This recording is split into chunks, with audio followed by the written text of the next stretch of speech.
Chicago Sun-Times critic Roger Ebert called this movie a series of missed opportunities and unexploited situations.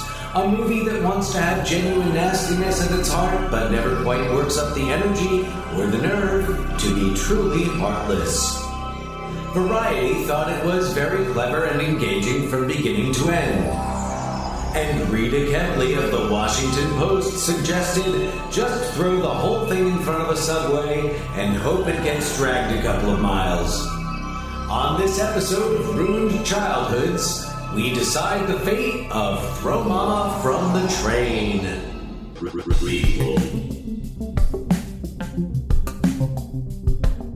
Sequel. Reboot. Which one will it be? It's the Ruined Childhoods podcast. Greetings, Starfighters. Little extra enunciation for you on this. Yeah, that was like Tony the Tiger introducing the show. Greetings. Sorry, that wasn't Tony. Greetings. Is that Tony the Tiger? They're great. Just with an emphasis on the R in greetings. Yes. Hey, Yeah, so Ruined Childhoods time. We're doing it. We're in 1987. Dan, how do we continue on from, coming after an episode with the Keith Coogan? How awesome was that? How do you move on from that? How cool. I hope that our listeners enjoyed listening to him talk. And I didn't even include every story that he told. Once we stopped officially actually recording, he still talked more about alluding to stories about certain people. It was amazing. John, I loved it. I had an awesome time, but it felt like Lord of the Rings, Return of the King. It had 3 endings. Yeah. When I was editing it, I was just like, how can I move this chunk over there? And it's like, I can't, because everything is so fluid. We good journeyed a good 30 minutes before we stopped talking, but it was a great conversation, and grateful to Keith Coogan for, giving us his time and sharing some fantastic stories and giving us a sense of what it was to be a young actor in the 80s. Absolutely. Well, not just a young actor, but a thriving young actor. Oh yeah. No, I mean a young Hollywood actor who's popping up in a lot of high profile movies, and a lot of these movies which are still favorites today, whether it's something that's like Hiding Out, which is more of a cult favorite, to and Adventures in Babysitting, or Don't Tell Mom the Babysitter's Dead, which is a huge hit. And I think these are movies that, when the people of that generation, when their kids are at the right age, it's like, oh, look, Adventures in Babysitting is on. We got to watch this. Absolutely. Yeah, totally. For sure. Yeah. So just jumping off of something that I meant to say on our last episode, this is my one more thing. So when we were talking with Keith about movies like Hiding Out, and he was comparing it to body swap movies such as Father Like Son and Freaky Friday, that take an adult and kind of put them into a younger person's element, which is not necessarily true with those movies, because it's younger people playing older people in a young person's body. I mean, John, this is not the right episode to break this down, but in the body swap movies, generally speaking, for the most part, a true body swap movie is where you've got the adult pretending to be, it's Judge Reinhold and vice versa, but acting like Fred Savage's character. And correct. Vice versa, Fred Savage is, or Dudley Moore, Kirk Cameron. Yeah. So big is kind of the asterisk is one of the asterisks in that film. 18 again. Yeah. Is a play on that came up. Yeah, well, absolutely. What I wanted to bring up is that one movie, well, actually, a couple movies that are more similar to this, and these examples came a little bit later, but Sister Act is a much closer Oh, example where you have somebody who's playing, who has to fit into a role that's completely out of their element, and for the sake of humor, but very similarly to Run from the Mob. And I mean, she's in witness protection. Is she actually in witness protection, or is she? she's It's not. been a while since I've seen it, And talk about another movie that we could devote an entire episode to. and we might. But in relation to Hiding Out, Yeah. But no, because we're talking about it. Because I agree with you. I think it is it follows a similar structure to Hiding Out, where it's a little different because I think it's like the Reno police Yeah. that put her, because it's the cop played by Bill Nunn. I forget his name. Eddie or How something. could you be expected to remember his name? When's the last time you saw Sister Act? John, come on, tell me. I'm sorry. You have that little faith in me. It's like, Lieutenant. Oh, it's on the tip of my tongue. Anyway, so he kind of stashes her away. He doesn't tell anybody. But I don't think I don't remember him being FBI. Is that a thing that you can do? Just stash somebody away in a convent and turn them into a nun? Yeah, right. No, I mean, I don't. Maybe I'm sure somewhere out there, there's like, yes, it's the real life Sister Act. Sure. So anyway, Sister Act, and similarly, My Blue Heaven, but probably more so Sister Act. Those are closer, and it's fish out of water. Fish out of water. It's fish out of water. In Hiding Out, you had John Cryer playing a high school student, but that isn't so far-fetched. I think that he was in his early 20s when they actually shot that. It was a year after he was a high school student in Pretty in Pink. Yeah, so there's nothing to... I mean, what's even more shocking, and what we had joked about, is having there be a remake where it's a younger person playing a high school student, and we joked about Jacob Tremblay. But what's funny is actually John Cryer playing a stockbroker is kind of the same thing. I'm pretty sure that beard is 100% fake. We didn't talk about the beard, but we didn't talk about the beard. The beard is in my notes.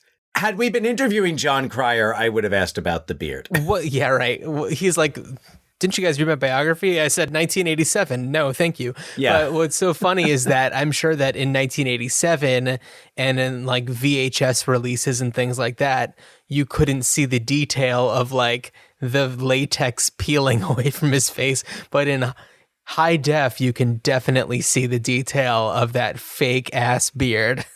Oh, yeah. And it's great. I love it, but it never read so false to me until the last time, just a few weeks ago when I watched it. Eddie Souther.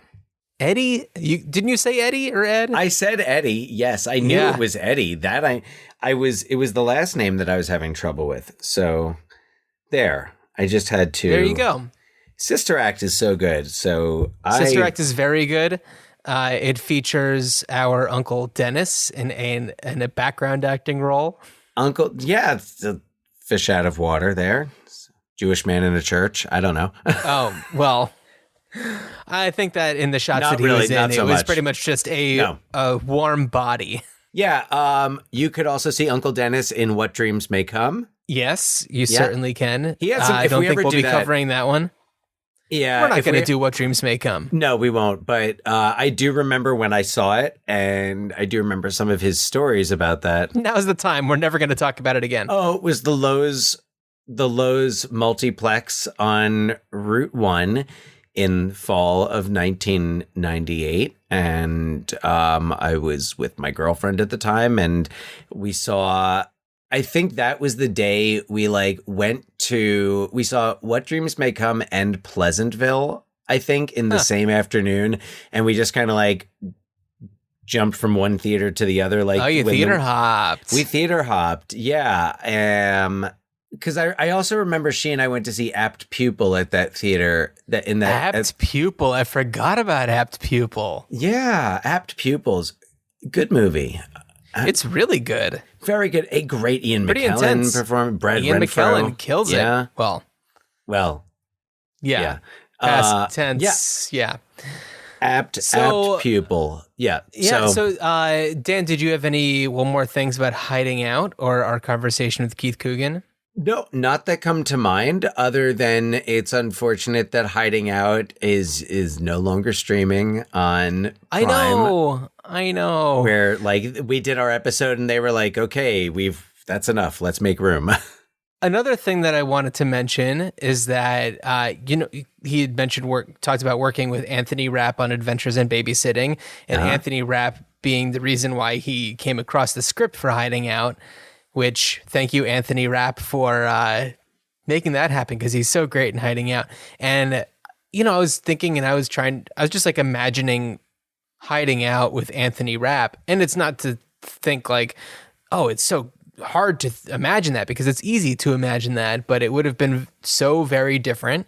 But also, when I watched Adventures in Babysitting recently, it was really hard for me to get out of my mind his role in School Ties. Oh, yeah. Yeah. Anthony Rapp is fantastic. He's done incredible work aside from School Ties, but for me, he's in School Ties, and that's it. You see, for me, it goes back to Rent. Yeah, and yes, I had seen Anthony Rapp in things before, but he had not had not come to my attention until I saw Rent, which, when else am I going to tell this story? I don't think we're going to do an episode on that movie. I don't think so. I mean, I would perhaps want a remake, because the Chris Columbus film did not do justice to the show, which I didn't see it. I saw it on Broadway the third night it was open. It was June. It was like right around this time, my freshman year of college, 1996. I had a class it was a lecture class that was taught by a professor who was also an off-Broadway producer.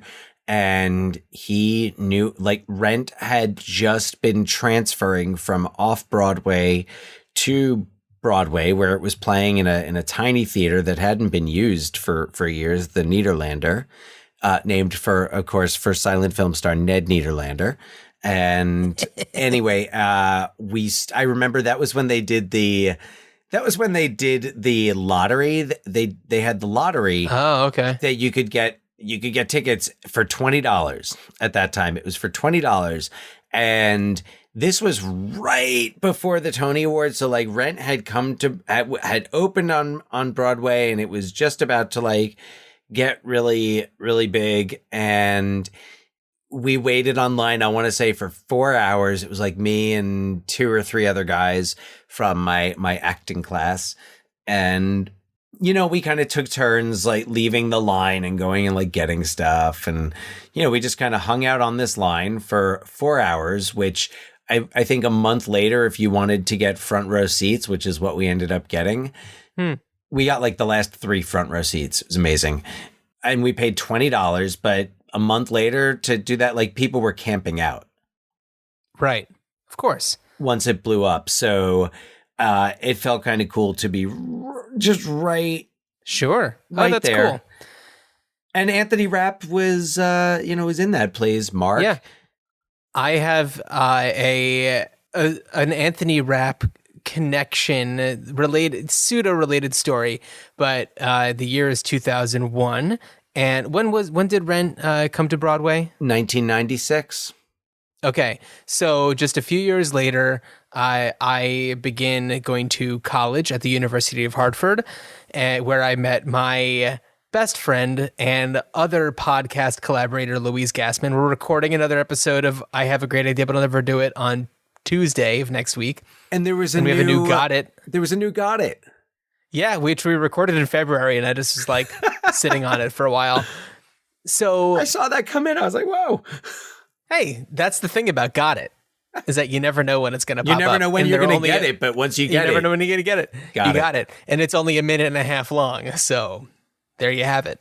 And then, so I meet Louise, and she and I become fast friends. And I mean, as fast as you can possibly imagine, we became friends. And furious or just fast?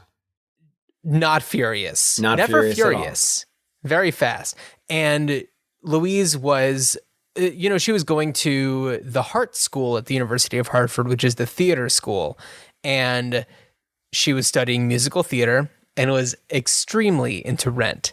Louise is musical theater.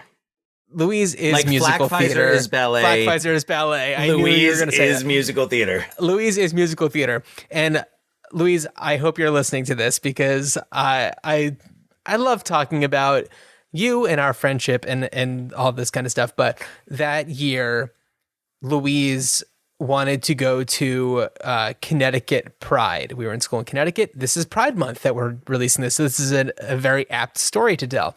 And we were going to Connecticut Pride. It was not big. It was just a little gathering in a park, essentially, in Hartford, Connecticut. There's some like tents with vendors and stuff like that. And Anthony Rapp was the MC of the day. Because there were like performances and stuff. So he was there. And Louise she had like the scarf that he wears in the show. Oh, yeah. And she brought that for him to sign. And it was a really delightful day. And I remember him being so super nice. And a boy hit on me wearing a shirt that said, "Got rice?" Because that's the year that it was. When everything was got blank with a question mark. Got rice? With that font, the white on black. Yeah.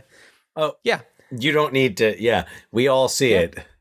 And if Absolutely. if we don't see it, then you were born after that year. Yeah. So that was a good time. Anthony Rapp was there. Connecticut. I don't know what his connection is to Connecticut exactly, but they got him. Anthony Rapp, a fine performer, a great actor, and the man who brought Keith Coogan to Hiding Out and That's to right. Ruined Childhoods. That's right. So Yes. before we move on to Throw Mama from the Train, the new Bill and Ted trailer came out, which is so exciting. It is what the world needs right now. Amongst many other things. Yes, The but Bill and Ted 3 trailer. it is the 90-second or however long it is break that the world needs right now to say, yes, this is why I am doing this. This is why I am carrying on, because It looks great. I want to make it. I want to be able to go see Bill and Ted. Yeah, it looks great. I'm really excited about it. When Bill Sadler shows up, oh man. Oh my God. Even just for like half a second, he's in the trailer. It's Doesn't great. matter. Oh, it's fantastic. Just the look on it's just joy inducing to see it. Yeah, absolutely. To see Alex Winter and Keanu Reeves back in those roles, magnificent. For sure. Yeah. So shall we start talking about Throw Mama from the Train? Indeed we should. Indeed we should. So should I start with a synopsis and we'll take it from there? Synopsize away. Billy Crystal is Larry Donner, a creative writing professor with a grudge. His ex-wife Margaret allegedly stole his novel and became the literary world's hottest new thing. Fixed on the career he was supposed to have, Larry is unable to even finish the first sentence of his new book.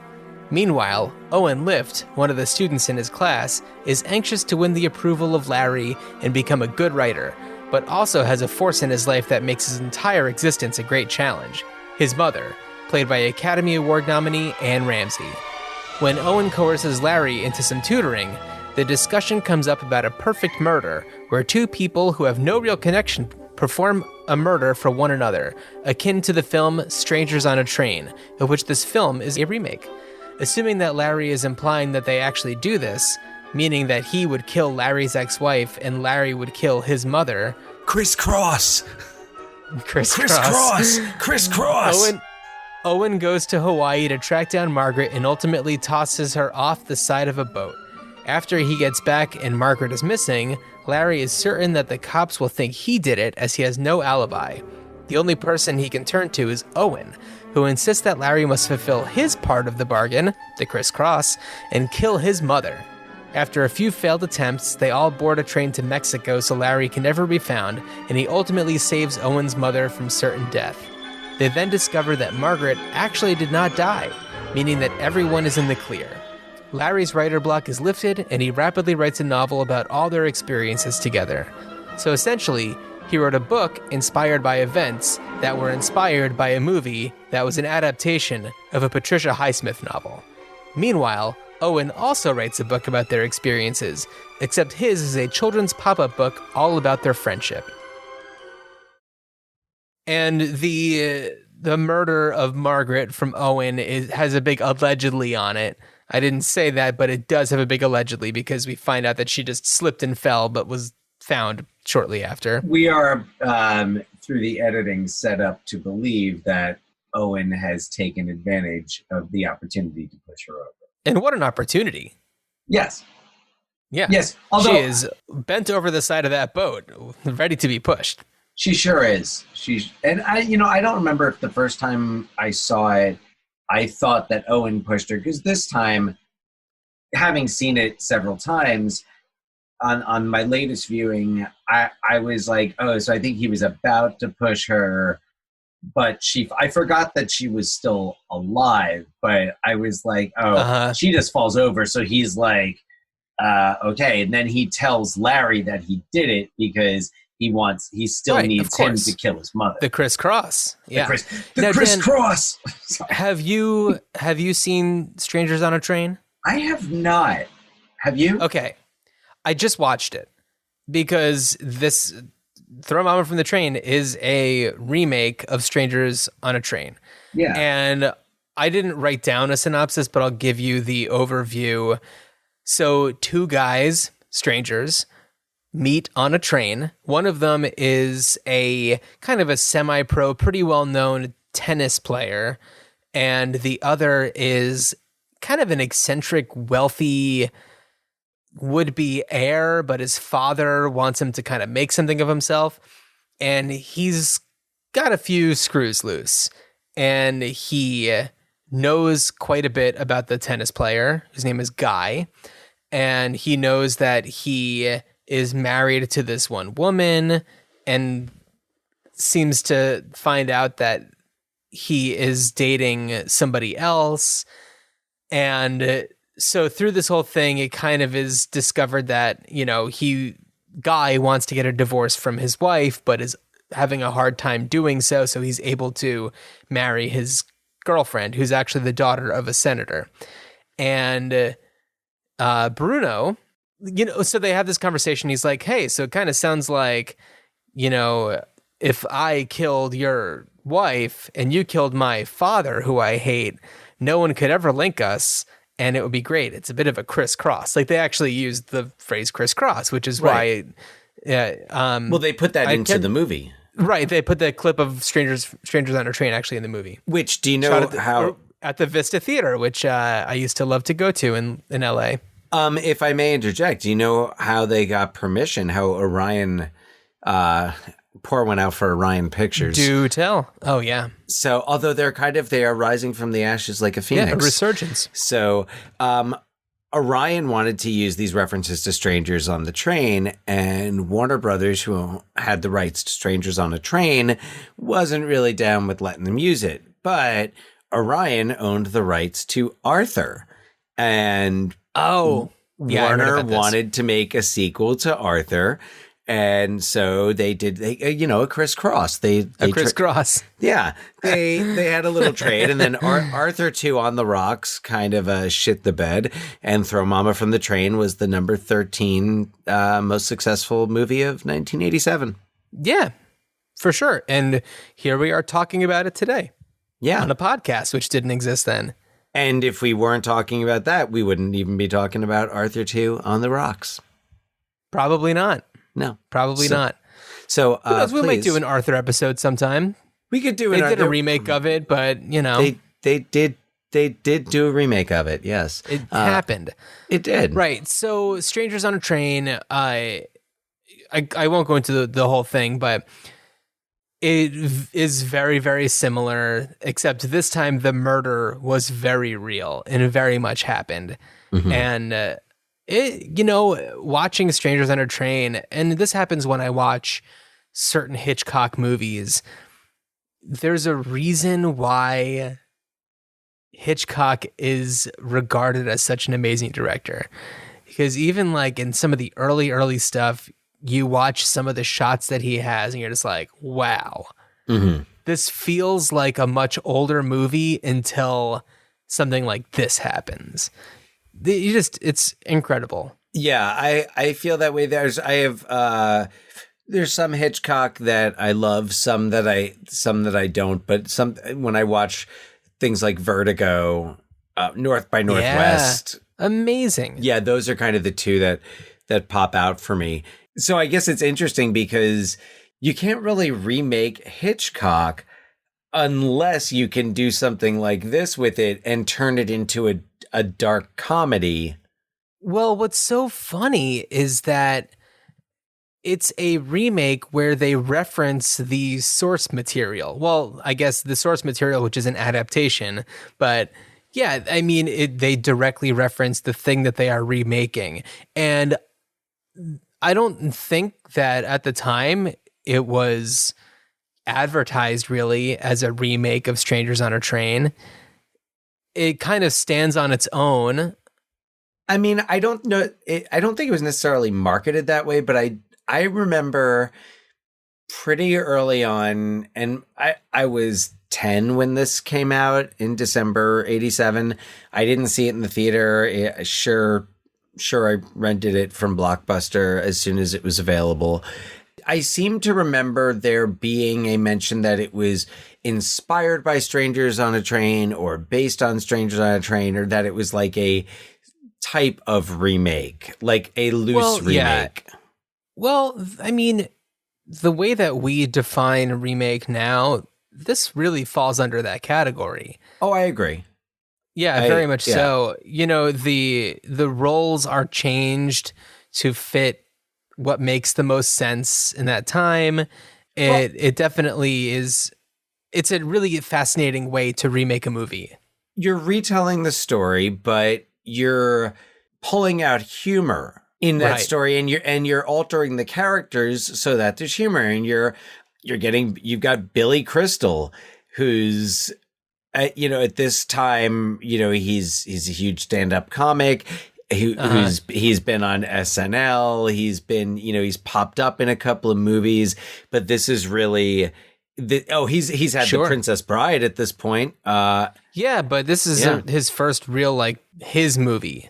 Yeah, and Danny DeVito's is making his directorial debut, and even though Danny DeVito, this is Danny DeVito's, I think, second movie that he directed. No, I'm almost positive he made his directorial debut in '84 with The Ratings Game. Oh, no kidding. Yeah, so I guess it's a made-for-TV movie.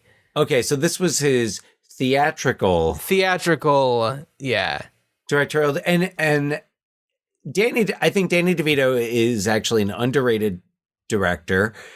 I think especially when it comes to dark humor, and I think in some ways Throw Mama from the Train doesn't go to the extremes that he goes later in his career in a movie like Death to Smoochie. I know, and as you were starting to say that, I was going to say the movie that he directed that sticks out most to me in terms of his directing career is Death to Smoochie.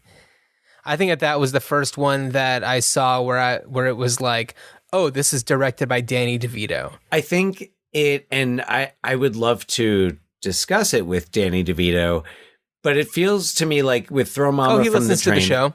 Yeah, okay. So, Danny, just shoot us an email at ruinedchildhoodspod@gmail.com. Yeah. And, hey, we're Jersey guys, Yeah, totally. And Throw Mama from the Train had its premiere in Asbury Park, his hometown. That it did. Yeah. So he also directed War of the Roses, Hoffa, the 1992 film Hoffa, Matilda, Death to Smoochie, Duplex, and I think that is it. Duplex is kind of dark. It's a weird movie. Yeah.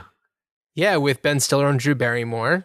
Definitely a funky movie. Who plays the neighbor in that? That was, I'm really close to Eileen Essel. Oh, okay. So that's somebody. Justin Theroux is in it. Harvey Fierstein.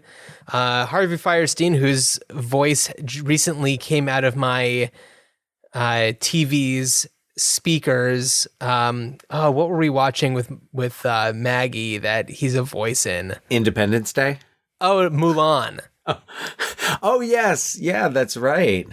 One person that we haven't really talked about from Throw Mama from the Train is Anne Ramsey. Oh. Academy Award nominee for this. Yeah. Saturn Award winner for this. Golden Globe nominee for this. She is incredible. She is the titular mama. Yeah, that she is. And she is, I don't know who you could have cast to do that any better than her. It's so hard to think of anybody else doing this. I mean, I'm sure that you can put somebody in makeup and wigs and things like that to make it seem as crazy as it is, but Anne Ramsey really kills it. And I never really gave her much attention in the past, but she really is was an incredible actress. Pour one out for Anne Ramsey. Yeah, she spent most of her career playing characters that were, I don't know, unsavory. Pretty much all of her career playing unsavory characters. She and her husband Logan were really, really big in smaller theater scenes. They founded the Theater of the Living Arts in Philadelphia. I think that they were in about like 10 movies together, but she was in bit parts in TV shows all the time. Oh, yeah. Whenever they needed, like a weird nurse or, I don't know, some crazy lunch lady, she was there. And it wasn't until Goonies that she really was given the spotlight. And Goonies is, such an incredible movie, and it's largely due to her as Mama Fratelli. And I think what she does in that movie and what she does in Throw Mama from the Train is she is monstrous, but allows just the right amount of humanity in. And she does it. It's more so in Throw Mama from the Train, where there's those few tender moments she has with Danny DeVito. Yeah. And just those that are enough. And they're enough to make him at the end, spoiler alert, try to stop Billy Crystal from killing her. Right. Yeah. She does it the tiniest bit in Goonies with Sloth, but it's so disingenuous. Right. But she was really, really fantastic. And it's a shame that we lost her. I think she was only in her 50s when she passed away in 88. I want to say she wasn't terrible. I mean, she appeared much older. So she was just about 60. Yeah. She was in her late 50s. Yeah. In her late 50s. So she could have had a much longer career, but she had throat cancer. And it was shortly before Throw Mama from the Train when she had surgery that affected her tongue and her throat. And I think they had to rebuild some of her tongue. And it gave her this speech affectation, and it worked in the favor of this character. It's so, her voice and the way that she says his name is so embedded in my brain that now at the school where I teach, a third of the boys are Owen. I always joke. I always joke. They're Ethans, Elliots, or Owens. And are they really? But I mean, I'm exaggerating. But I didn't think that those were such popular names. Oh, well, maybe not in Portland, but drive up I-5, if you will. So, Portland and Seattle, they're so different, Dan. Yeah, look around, see how many, you'll find some Owens. But as I also had, there was an Owen that was in the play I directed last fall. and I'm Owen in class, and I'm always so tempted to,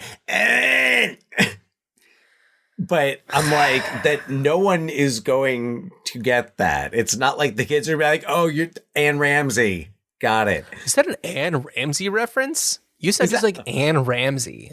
Actually, thinking about the kids who I teach, there is probably one kid in each grade that would say that or would get it. Yeah, there's always at least one. There's a few kids that come through my class that are like, I'm like, what? How did you time travel back to 1988 and watch HBO at 3 p.m. on a Sunday? Because that's the only way I saw that movie. Yeah. And honestly, I don't even remember if I had ever really seen this movie before. I thought that I might have. Oh. I would have probably been very young when I saw it and forgotten it, but watching it just recently was like, it felt like the first time. And I'll be honest, I didn't love it as much as I feel like I thought I would, given its place in kind of like cult cinema history. And I don't know, I think that just because I've been desensitized a little bit and so overexposed to like Billy Crystal's style, it's definitely more toned down Billy Crystal, which is funny because it's such an outrageous movie. And now that Danny DeVito, has gone to do the most insane things, seeing him as Owen, hero. He is a cult hero. Although the scene that I liked the most is when he's showing his coin collection. Oh my God. That is such a beautiful scene. You want to see my coin collection? No. I collect coins. I got a dandy collection. I don't want to see it, Owen. But it's my collection. I don't care. Look, Owen, I'm just not in the mood, okay?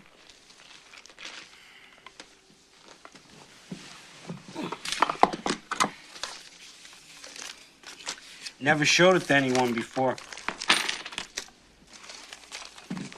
Oh, right, I'll look at it. No, it's okay. Show me the collection. No, you don't mean it. Show me the coins. All right. This one is a nickel. And this one also is a nickel. And here's a quarter. And another quarter. And a penny. See? Nickel, nickel, quarter, quarter, penny. Are any of these coins worth anything? No. And here is another nickel. Why do you have them? What do you mean? Well, the purpose of a coin collection is that the coins are worth something, Owen. Oh, but they are. This one here, I got in change when my dad took me to see Peter, Paul, and Mary.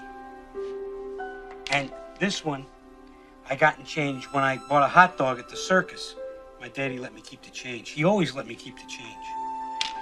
This one is my favorite. This is Martin and Lewis at the Hollywood Palladium. Look at that. See the way it shines on a little eagle?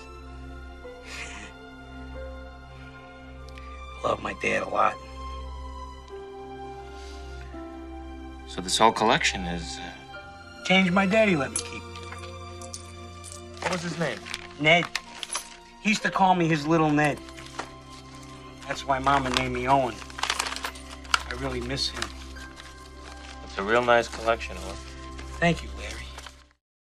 It really humanizes him, and it explains so much about his character in a way that we don't get in Strangers on a Train with Bruno's character, who's just batshit crazy, and it's never really explained why.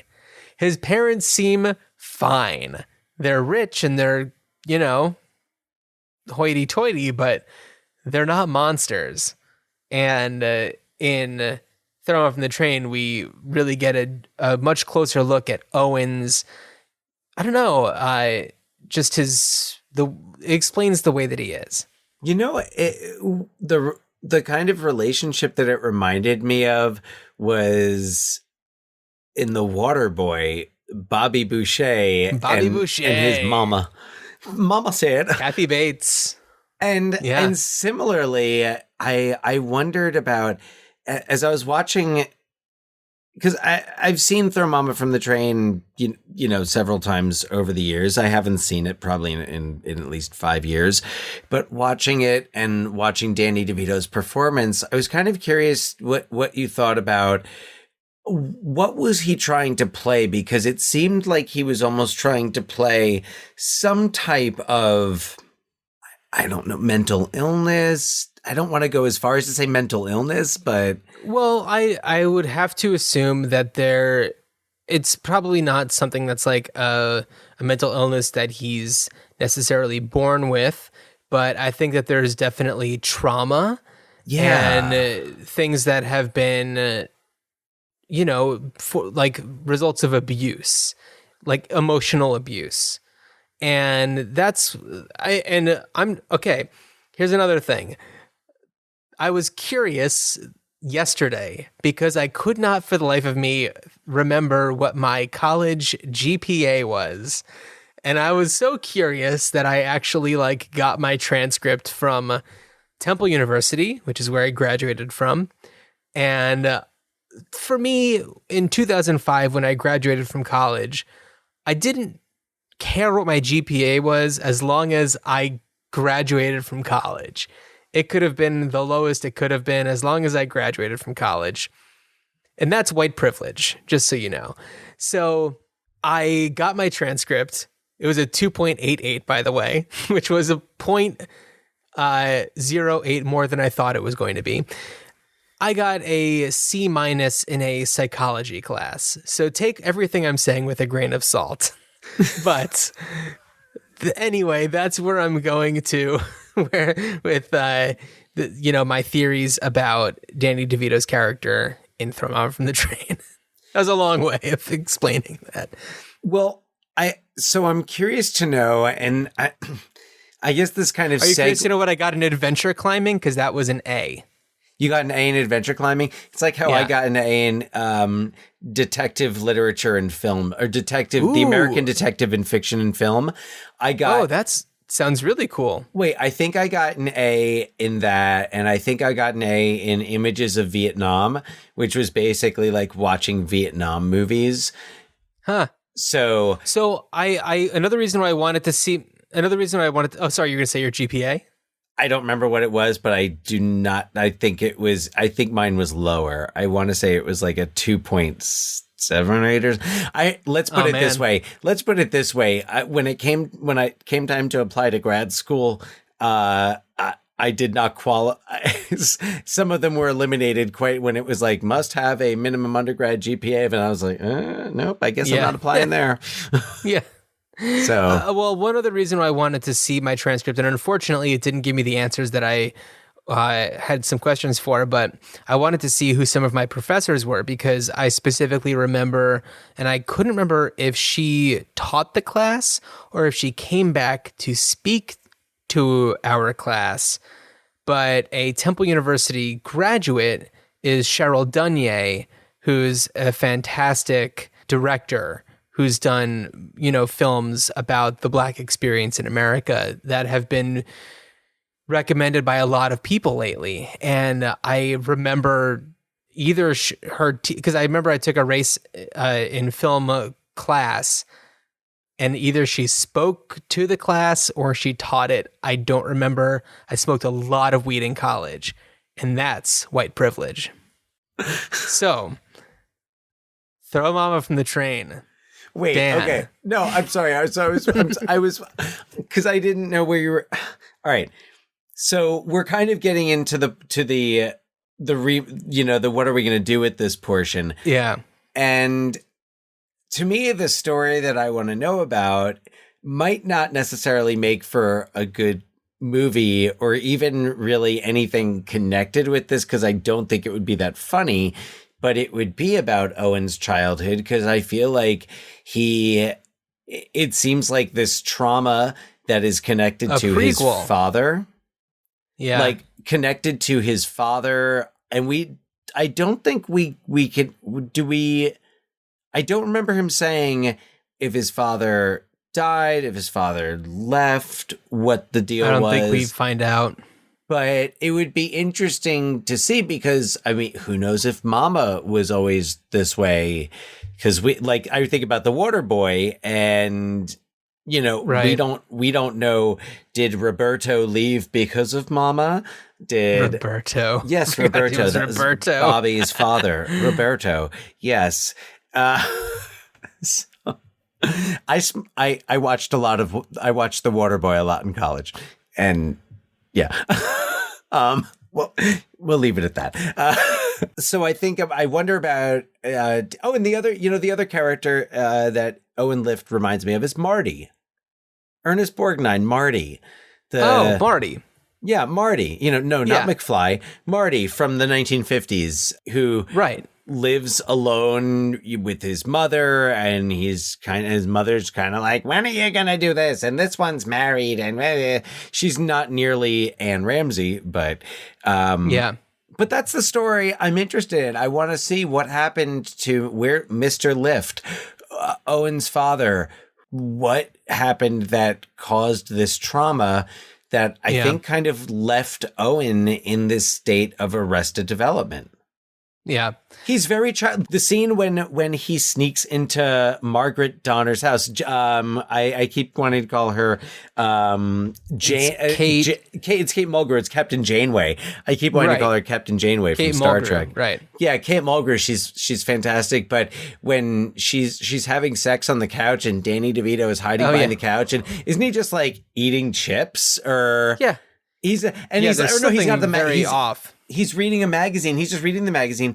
The phone rings, and as the phone's ringing and she's like having sex and trying to reach for the phone, he pushes the phone over. Yeah. But just like, okay, you're busy right now. I'm just going to read this magazine. Yeah. When he's on the train with the kiddie train with Billy Crystal and Kim Grice, who plays the he's teacher. just hanging out. Yeah. Hi, Larry. It's a great performance, but I feel like it's almost like a better performance than we realize. I also want to acknowledge Rob Reiner as the agent. Very small role, probably was only on the set for 2 days, but definitely stands out. And then we have Branford Marsalis as Larry's buddy Lester. I guess they live in the same apartment complex. Branford Marsalis, jazz musician from the Tonight Show. Brother of Wynton Marsalis, really interesting, I don't know, actor to show up in this. And I got to give a shout out to Ray Burke as Pinsky, who steals that scene. Was it girls or women I'd like to? And I'd like to pork. Well, yeah, it clearly was something else when they shot the scene. Yeah. Oh, yeah. Yeah. Pork is also pretty funny. It's very funny, and the way it keeps coming back, and like when he's like, it's like a coffee table book. What's her name? Yeah, what's her name? Yes, no. Or when I think when the cops interrogating him, and he's just showing that you see the cops are interrogating all the people from the class, and then they cut to him, and he's just like, it's a coffee table book, and it's a really funny joke. It's a great recurring joke. Running gag. Yeah. Yeah. A coffee table book that's just women he'd like to sleep with. It's so good. It's so funny. I was blanking on the name of the character, but thank you for bringing that up. Yeah. So Dan, what would you do? So I'm sorry, you said prequel. Well, I think that's the story from this that I'm not interested in knowing the further details of Larry Donner's writing career. No. Or Owen's, Owen goes on a book tour. What was the name of the book that Margaret wrote? Hot Fire or something? Yeah. It was something like that. Something ridiculous like that. Yeah. And by the way, the cameo from Oprah Winfrey. Oprah. Yes. As herself. Yeah. I mean, otherwise, look, you could try to do another remake, but what makes Throw Mama from the Train work is it's a reworking it's a remake of a thriller that's made as a dark comedy, and Anne Ramsey does not it doesn't need to be covered up by makeup. Anne Ramsey is just so unique and so well suited to that role. You could do a remake, and maybe you could do it like, maybe it's throw grandpa from the train. I don't know. Dan, maybe like you're like racist grandpa, and you're just like, I need to kill. And it's like, hey, look, I will kill this person for you if you will kill like my racist, like, old Klansman grandpa. I feel like that's what I feel like that would be my throw mama from the train remake, is like remake fantasy. Throw racist grandpa off a cliff. Yeah. Well, let me tell you a thought that I had about how to do this. Go ahead. And it is similar to things that we had talked about. Was it 2 episodes ago with 3 Men and a Baby, and having it, including a TV series that where this storyline would fit in really well. And this didn't occur to me just because of the character's name. But what if there was a season of Curb Your Enthusiasm where Larry is teaching a screenwriting class and he uses Strangers on a Train as an example of screenwriting. And he starts talking about, maybe he's talking about Cheryl, and a student in the class thinks that he's secretly implying that he wants someone to kill Cheryl, and in exchange, Larry would kill someone for them. I mean, of course, you have Leon as the That's a Lester character. You got crisscrossed. Yeah, and of course, Leon would be more involved.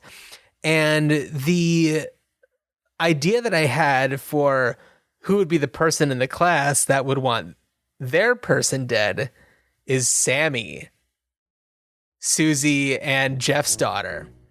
So the idea is to kill Susie.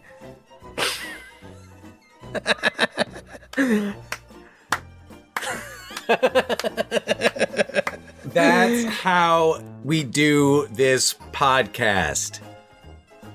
Yes. Just thinking about how, like Ted Danson would be involved with this, and oh my God, Susie is the closest thing we have to Mama and Throw Mama from the Train. Abso-fucking-lutely. And it's not so much dark comedy, it's just comedy. It's Curb Your Enthusiasm. Yeah, exactly. But, Sammy takes a screenwriting course from Larry.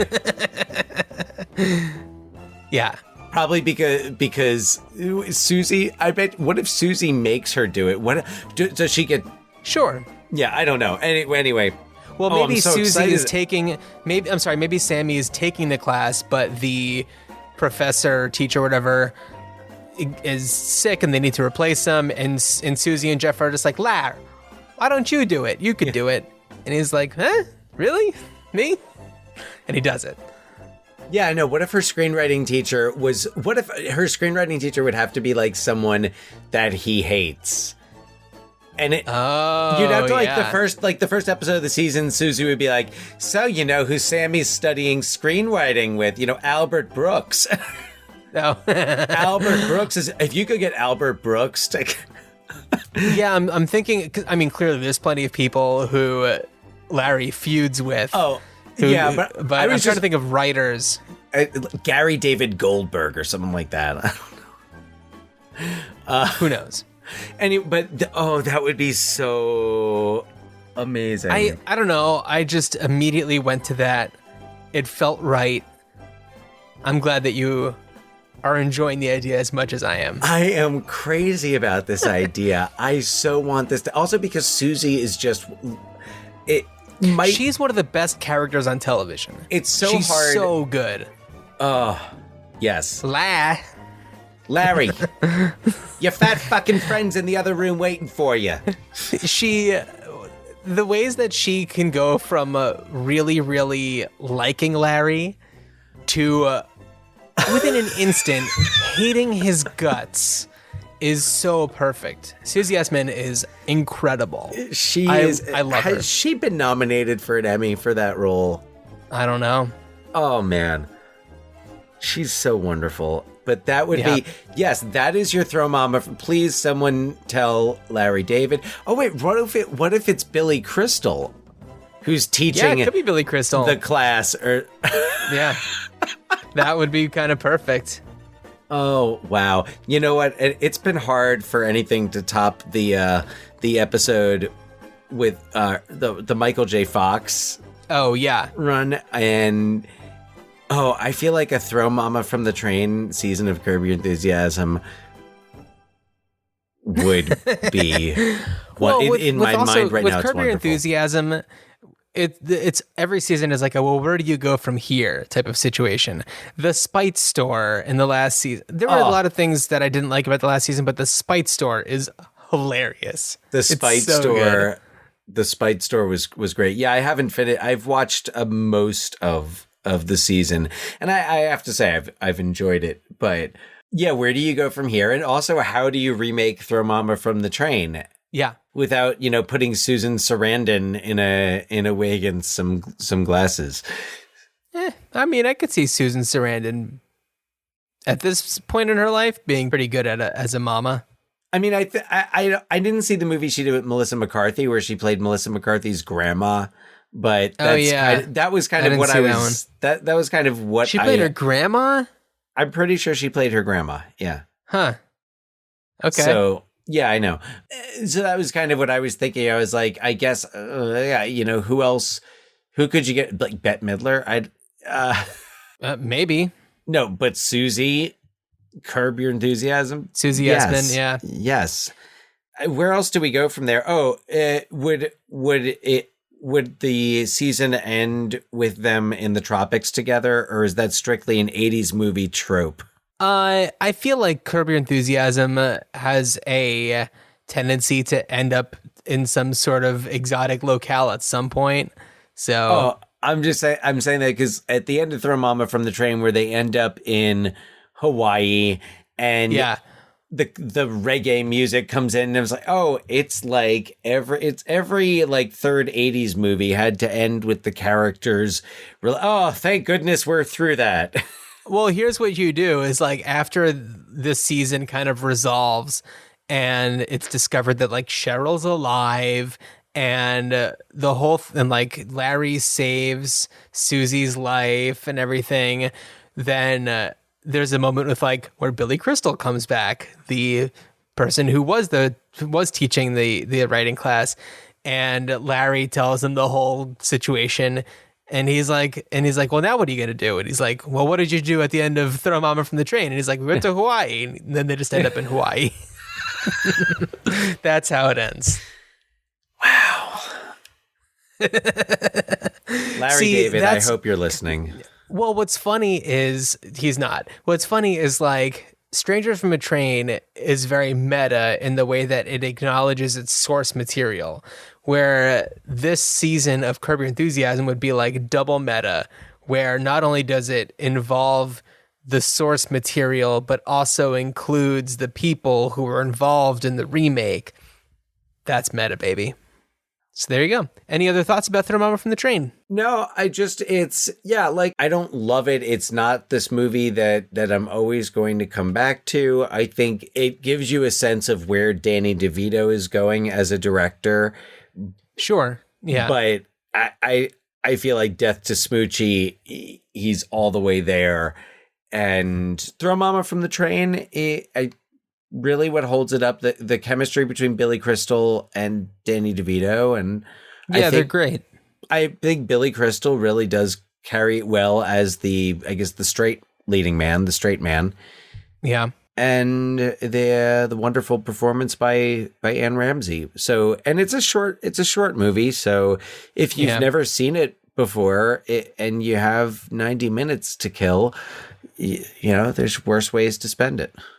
So, Dan, you said this was the 13th most popular movie in 87, something like that?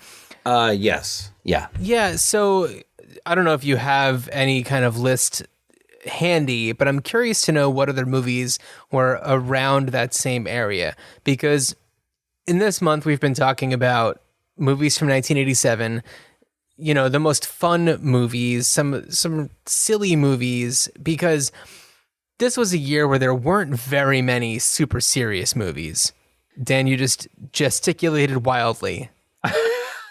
I did. Hold on, because I'm hold on a second. In your releases, because I looked at it. Okay, I looked at it, and it was Throw Mama from the Train was at 36, but that also included movies that had been released in like December 1986.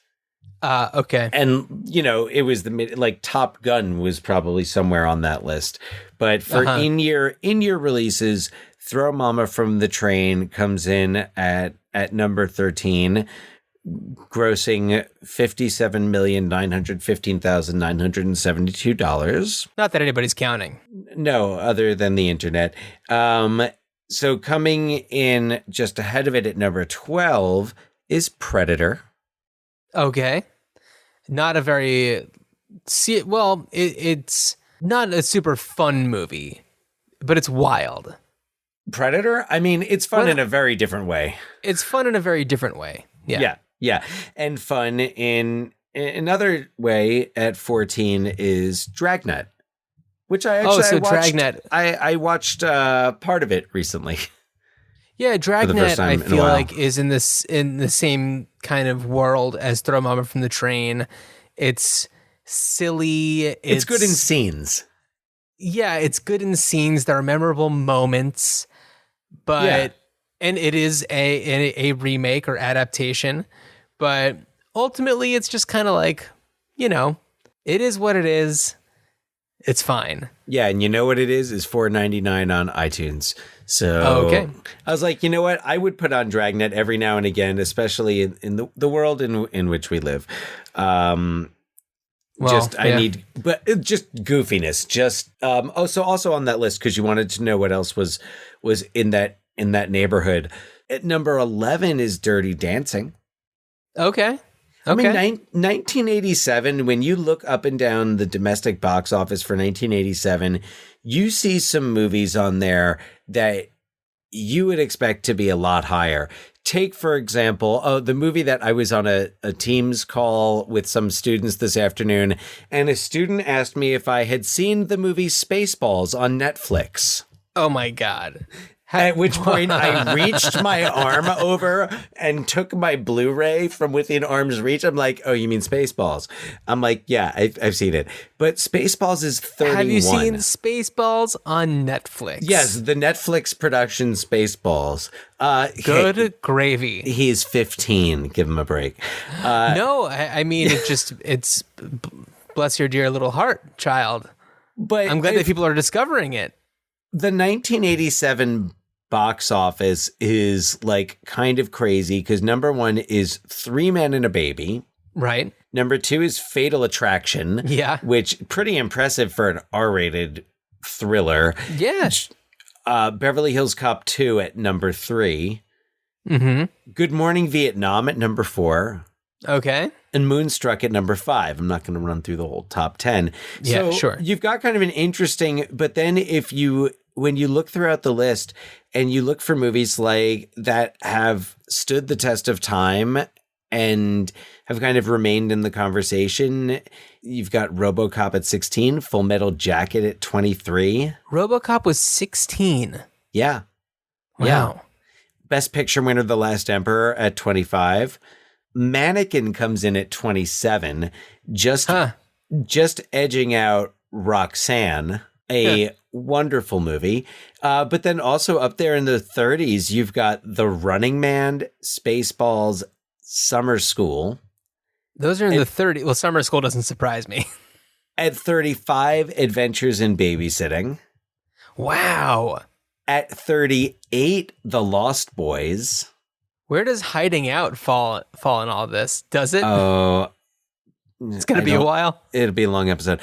So The Lost Boys at 38. At 41, The Princess Bride. Wow. It's so interesting. So, okay, you mentioned the top. I haven't even like reached some of like some inner space up at 47. Raising Arizona at 51. Well, I mean, it just goes to show you that something can be a classic without being a box office hit. Hiding Out at 98. 98. Hey, top 100. Yeah, it made it in there before Death Wish 4, The Crackdown, and a got canon beat out. release. Oh yes, yeah, canon releases a lot up here in the 90s. Where did Masters of the Universe fall into all this? Oh, Masters of the Did Universe they make the top 100? Oh yeah, oh definitely. Masters of the Universe was actually higher up than you would expect. Where did I see it? Oh no, wait, we're in the top 20. I'm definitely not in the right place. Yeah. Oh, at 65. Masters of the Universe was at 65. That's where I would expect it. But like Superman 4, 69. Well, Ishtar comes in at 73. Back to the Beach at 79. Right. Ishtar was this year. Yeah. And I feel like we're talking about a lot, you know, we're really getting off on a rail here, but Disorderlies is up there at 86. Off on a rail. Thrown from the train. Yeah, we've been thrown off our episode. Well, Leonard I'm part curious 6.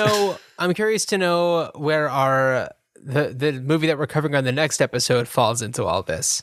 Yeah, our next movie that we'll be covering came in at 109 on this list. Oh, okay. Well, you know, it was only released into 15 theaters, and I think it only played in 81.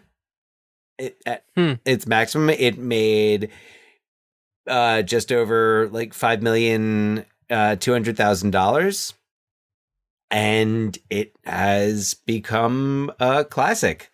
And it's regarded as a movie that has started careers, has inspired other classics, other cult classics. So I think we'll have a lot to talk about with Robert Townsend's Hollywood Shuffle. Yeah, co-written by Keenan Ivory Wayans. Oh yeah, we'll be talking about In Living Color, I'm sure. Yeah, I'm really looking forward to doing my homework this week. That's for sure. This film is, I think, closely associated with, you know, movies like Kentucky Fried Movie, where it's a lot of vignettes.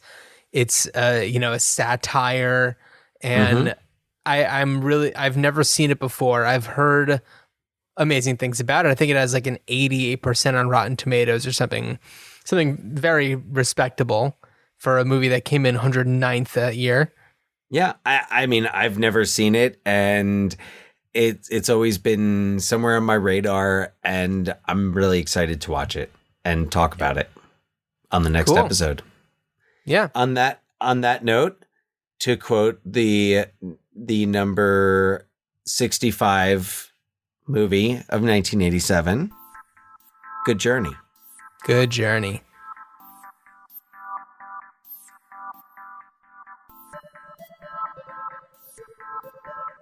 His name was Owen, and he wanted me to kill his mother.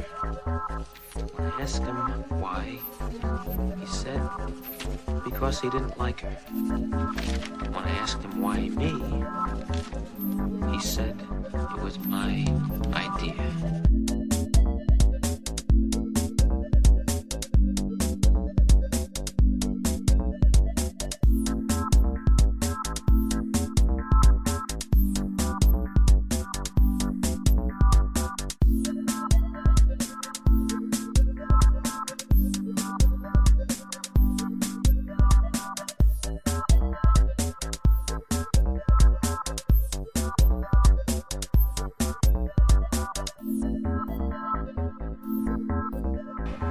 Let's say that you'd like to get rid of your wife. Let's say that you have a very good reason. Let's say that you'd be afraid to kill her. You know why? You get caught. And what would trip you up? The motive. Now here's my idea. It's so simple too. Two fellows meet accidentally, like you and me. Each one has somebody that he'd like to get rid of. So they swap murders. murders. Each fellow does the other fellow's murder. Then there's nothing to connect them. Each one has murdered a total stranger.